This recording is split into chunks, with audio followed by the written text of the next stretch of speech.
Assalamualaikum warahmatullahi wabarakatuh. Perkenalkan, saya Samso Supriyatna, dosen tetap program studi Sistem Informasi Fakultas Ilmu Komputer Universitas Pamulang. Video ini merupakan bagian dari pernyataan diri dalam unjuk kerja Tridharma Perguruan Tinggi atau PDD UKT-PT sebagai salah satu persyaratan dalam pengajuan sertifikasi dosen tahun 2026, khususnya pada aspek pengajaran.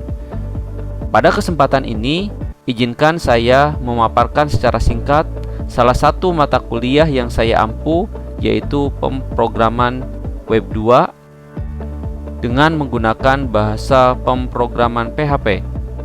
Materi yang akan disampaikan pada video ini merupakan pertemuan ke-1 yang menjadi dasar bagi mahasiswa dalam memahami konsep dan implementasi pengembangan aplikasi berbasis web.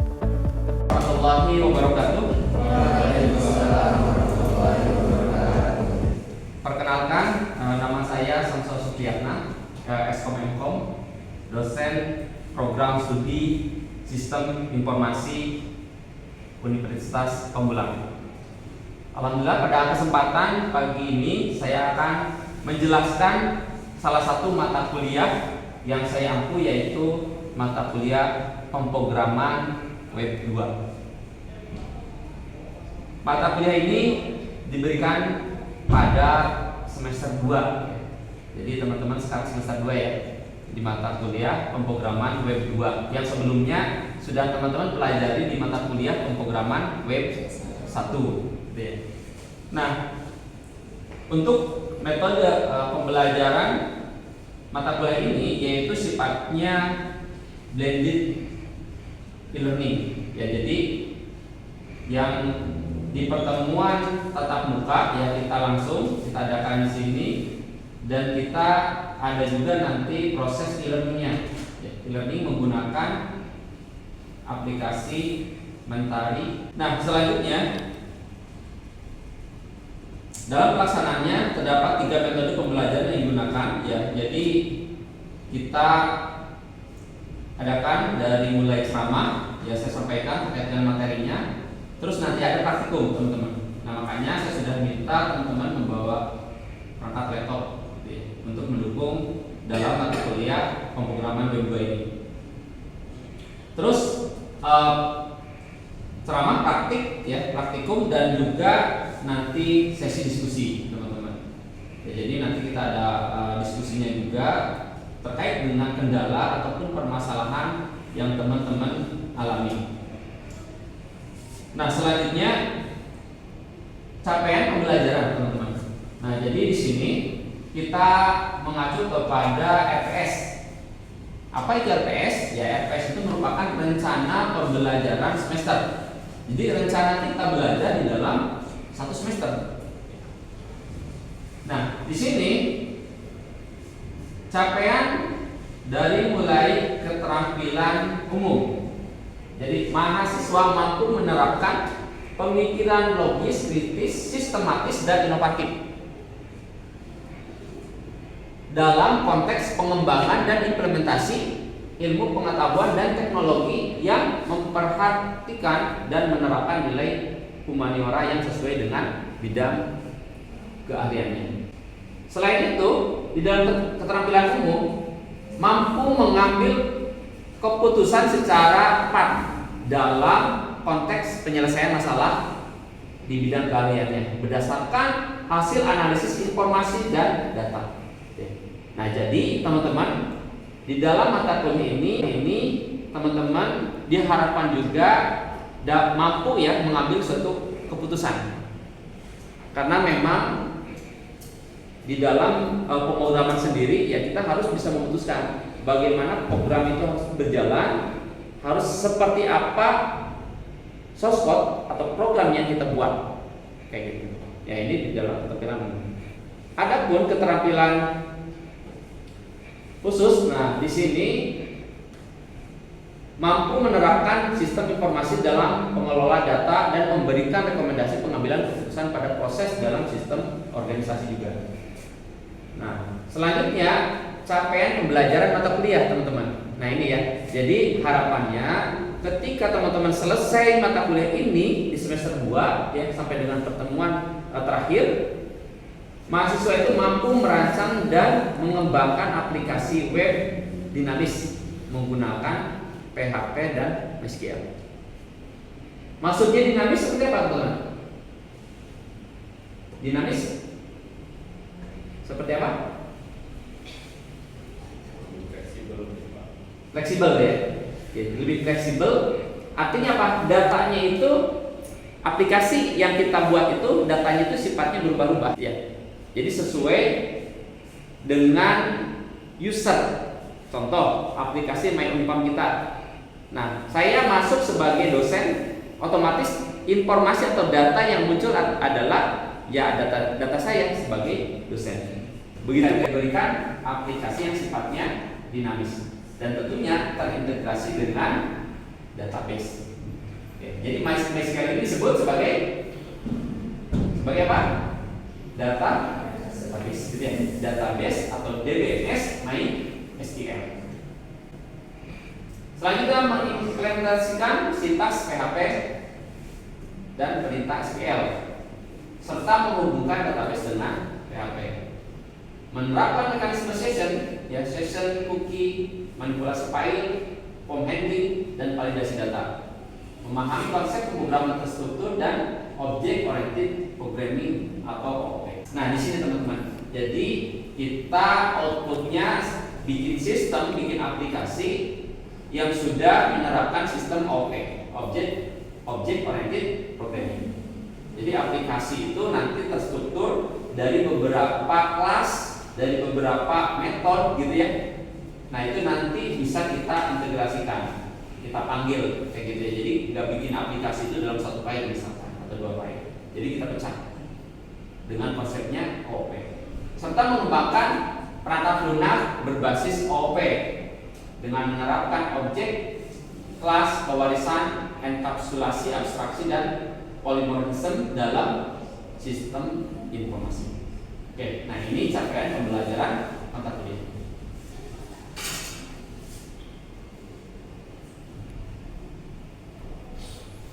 Selanjutnya untuk pembelajaran di dalam pertemuan. Nah, ini mulai dari yang pertemuan sekarang ini ya, pertemuan pertama pengenalan dasar pemrograman PHP.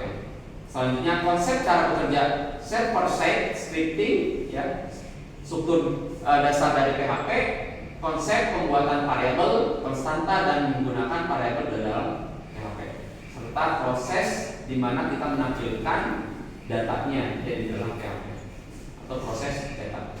Nah, sampai dengan nanti terakhir harapannya di pertemuan ke 21 ya di sini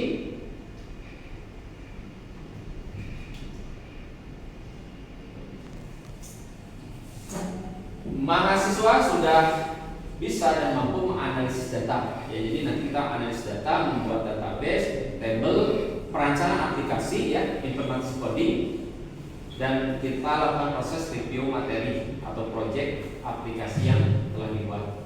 Karena nanti harapannya ketika UAS teman-teman itu UASnya adalah beli project. Ya, jadi nanti saya minta teman-teman yang membuat suatu project aplikasi yang temanya itu nanti bisa ditentukan oleh dosen atau nanti dari mahasiswa masing-masing kayak gitu ya. Nah, jadi aplikasinya aplikasi berbasis web. Baik, terkait dengan RPS ada yang ditanyakan kira-kira? Oke, boleh. Nah, oke, pertanyaan bagus. Oke, untuk framework, jadi urutannya seperti ini teman-teman. Di awal itu kita sudah belajar yang namanya HTML, CSS, JavaScript, kayak gitu. Nah, itu sebagai dasar untuk kita di front end.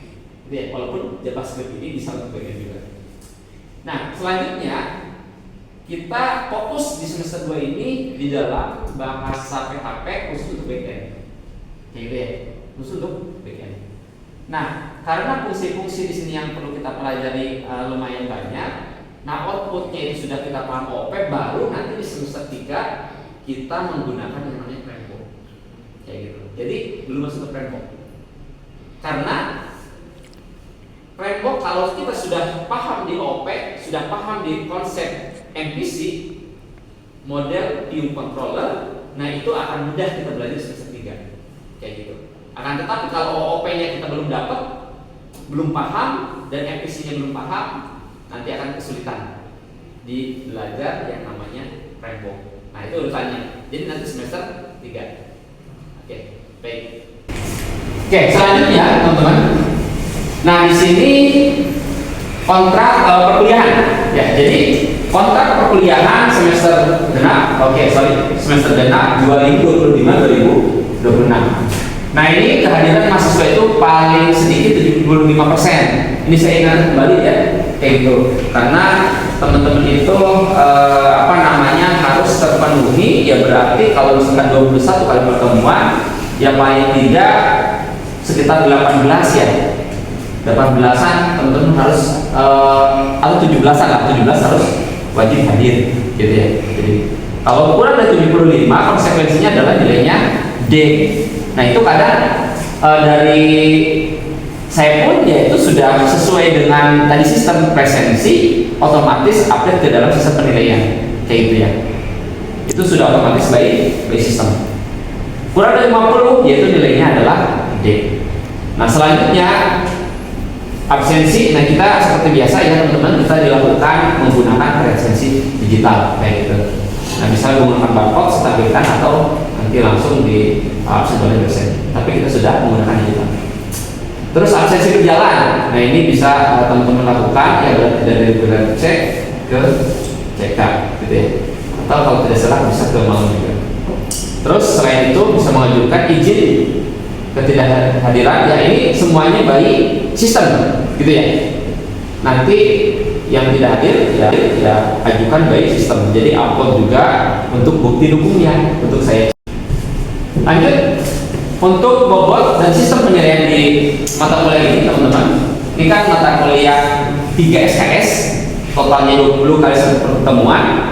Nah untuk sistem penilaiannya kehadiran 10%, tapi tadi dengan catatan sudah melebihi dari 75% gitu ya, baru masuk ke dalam hitungan ini.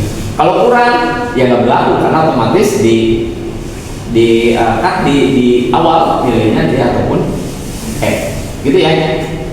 Terus tugas 20%, UTS 30%, dan UAS 40%. Terus perlu teman-teman ketahui juga di dalam e-learning itu ada tes dan juga post-test. Nah itu sudah sekarang masuk ke dalam penilaian gitu ya. Jadi harus teman-teman kerjakan ya, walaupun wajib ya, memang sudah wajib ya. Kalau nggak ngerjain kan nggak terhitung absen. Nah tapi sebagai catatannya adalah tanda kutip bahwa itu dimasukkan sebagai penilaian kayak gitu ya. Infonya sudah di database system kayak gitu. Jadi nanti ketika misalkan pretestnya itu nilainya kurang atau posttestnya jadi bagus, dan berarti kan ada perkembangan gitu ya. Jadi ada perkembangan setelah kita melalui proses forum diskusi. Selanjutnya sub pokok bahasan ya, di sini mulai dari informasi umum, prinsip kerja set, struktur penulisan skrip PHP, serta perintah untuk proses print ya, menggunakan echo, print atau print M. Nah ini yang kita pelajari di dalam pertemuan sekarang ini. Selanjutnya, nah di sini pengenalan PHP teman-teman. Jadi bahasa pemrograman PHP ini pertama kali dibuat oleh Rasmus Rerdorf pada tahun 1995. Gitu ya. Nah, adapun singkatannya sebenarnya kalau kita lihat tidak sesuai ya, Hypertext Preprocessor. Nah ini singkatan dari oke, gitu ya. Selanjutnya merupakan bahasa berbentuk script yang dijalankan dalam web server. Kita taruh di dokumen, kita run, kira-kira kita buka di dalam browser, kira-kira jalan atau tidak? Kira-kira jalan tidak? Bahasa pemrograman ini. Ayo, iya atau tidak? Ya. Tidak. Oke. Alasannya? Karena dia bukan sekedar dokumen yang bisa di view gitu. Oke, baik, terima kasih. Jadi bukan dokumen yang bisa langsung kita view di dalam browser gitu ya? Oke, baik, terima kasih. Ada lagi?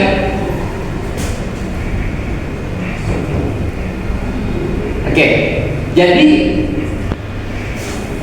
kenapa sih PHP itu harus bisa dijalankan di dalam web server ya? Jadi di dalam dokumen itu tidak bisa ya, karena bahasa pemrograman PHP itu merupakan suatu bahasa pemrograman yang sifatnya adalah interpreter. Nah, tadi yang sampaikan ya, tidak bisa langsung dilihat di dalam browser ya. Dan wajib dijalankan di dalam web server. Nah, kan ada dua ya, interpreter. Yang satu lagi apa? Compile. Gitu. C++, C# maksudnya apa? Compile apa interpreter? Maksudnya adalah compile, gitu ya. Oke, terus, nah ini khusus untuk pemrograman web serta bahasa PHP ini memang tidak dipahami gitu. Makanya sebagian besar memang kalau untuk dasar gitu ya, ini banyak yang menggunakan bahasa pemrograman PHP untuk pembelajaran. Selanjutnya ini untuk alasan belajar PHP, nah ini diantaranya, walaupun sekarang kalau tren di 2025 itu yang naik itu JavaScript, gitu ya, untuk tren di pemrograman web, kayak gitu penggunaannya. Tapi secara keseluruhan ini kan banyak aplikasi-aplikasi lama ya, yang sekarang beredar di website gitu ya. Nah ini masih banyak yang menggunakan PHP, kayak gitu. Nah ini untuk sumbernya, nanti bisa teman-teman cek gitu ya. Nah tapi kalau yang sebelah kiri, nah itu bahasa terpopuler sekarang. Itu ya teman-teman, terpopuler. Mulai dari yang pertama adalah Python. Nah ini di PHP masih di bawah di urutan 13 gitu ya. Karena memang ini yang secara global bahasa pemrograman. Karena kalau kita belajar bahasa pemrograman itu banyak, tapi yang penting kita sudah tahu ya, mulai dari dasar-dasar pemrograman ya, dasar-dasar algoritma. Nah itu nanti kita lebih mudah untuk misalkan kita belajar dengan bahasa pemrograman lainnya, jadi lebih menyesuaikannya itu mudah. Oke lanjut. Nah ini untuk kelebihan PHP dari bahasa pemrograman lainnya. Jadi ada beberapa kelebihan. Jadi pemrograman PHP adalah sebuah script yang tidak melakukan sebuah kompilasi dalam penggunaannya. Nah tadi ya. Jadi kita tidak ubah menjadi .apk, tidak kita ubah menjadi .exe, enggak. Gitu ya. Jadi kita jalankan tapi di dalam web server. Terus website dijalankan di dalam web server mulai dari Apache, Nginx, AES gitu ya, sampai dengan Kitami. Nah ini web server yang bisa kita gunakan untuk menyimpan folder project yang menggunakan bahasa pemrograman PHP. Gitu. Dan PHP itu bisa dikombinasikan dengan HTML, CSS dan JavaScript gitu ya. Terus mudah dipahami gitu ya. Dan bahasa ini teman-teman bisa berjalan di sistem operasi lainnya, Windows, macOS ataupun Linux gitu ya. Jadi tidak usah khawatir teman-teman, saya pakai pakai Linux, pakai macOS gitu ya. Jadi bisa. Terus instalasi SAMPP ini teman-teman sudah di semester 1? Belum. Oke, berarti nanti harus start. Sampai penelan ya. Jadi software yang di dalam itu terdapat Apache ya selaku web servernya, terdapat juga DBMS itu Messi dan juga PHP. Selanjutnya server dan klien. Nah di sini server penyedia berbagai layanan termasuk web. Layanan web ditangani oleh sebuah aplikasi bernama web server. Ya. Terus ada klien bertugas mengakses informasi yang disediakan oleh server pada layanan web. Klien dapat berupa web browser. Jadi ada server, ada klien. Nah, jadi gini, yang pertama ya otomatis di dalam klien ini teman-teman kita harus install dulu yang namanya browser. Bisa Google Chrome, Firefox, Safari dan yang lain. jadi bebas. Nah selanjutnya apa? Setelah kita membuka ya, ini terus kita buka browser tersebut. Nah nanti kita di sisi backendnya itu ya, kita jalankan yang namanya web server ataupun si database-nya. Nah otomatis kalau misalkan sudah di hosting kan udah terus-terusan jalan ya, running kayak gitu. Jadi kita buka browser, terus kita buka alamatnya tuh. Alamatnya itu kan kalau aslinya itu adalah IP gitu ya, IP. Cuman untuk mempermudah kita menggunakan yang namanya domain. Jadi dirubah, contoh myunpam ya, myunpam.ac.id, jadi sudah dalam bentuk domain. Nah selanjutnya apa? Ketika si aplikasi itu sudah public ya, sudah ada di server cloud gitu ya, sudah ada di server on-premise atau sudah public, bisa diakses. Nah di sini kita tinggal buka alamatnya.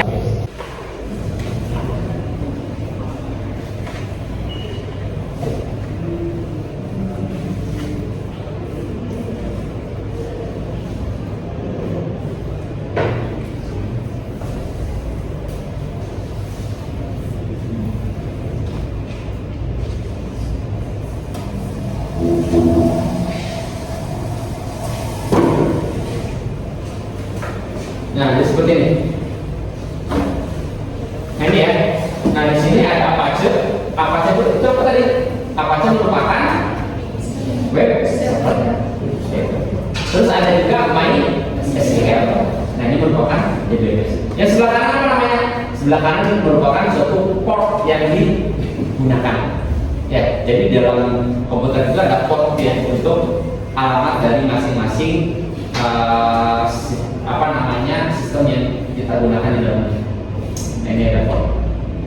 Nah selanjutnya, oke, kalau di sini saya menggunakan langsung ya untuk direct ke webnya. Nah jadi seperti ini. Kalau memang si aplikasi narator kita itu sudah kita buat project teman-teman, ya. Jadi seperti ini. Nah adapun kita buat proyek baru. Nah, di sini siapa yang sudah bisa nonton? Oke, kita lanjut berarti dibuka ini aja dulu ya. Kita buka di sini, ya. Jadi, oke, kita sebelumnya kita buat folder dulu. Nanti yang belum bisa dipindahkan, gitu ya, ke dalam directory dari si yang ada di dalam folder Paragon ini. Nah di sini kita buat folder baru berarti, nah di sini, nah ini kebetulan kemarin pelatihan kita bikin new folder,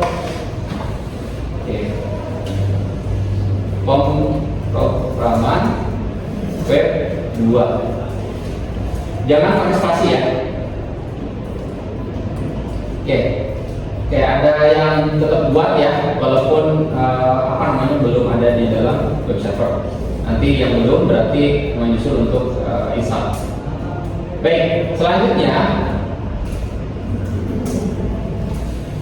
ya nanti mungkin 1-2 saya pengen lihat ya untuk hasilnya. Jadi silakan mengikuti. Nah di sini, nah ini di direct bisa langsung, open folder juga bisa langsung ya teman-teman. Nah jadi seperti ini. Jadi di direct langsung bisa ya, direct langsung ke dalam si Visual Studio Code. Nah baru di sini kita membuat belajar 1.php, gitu ya.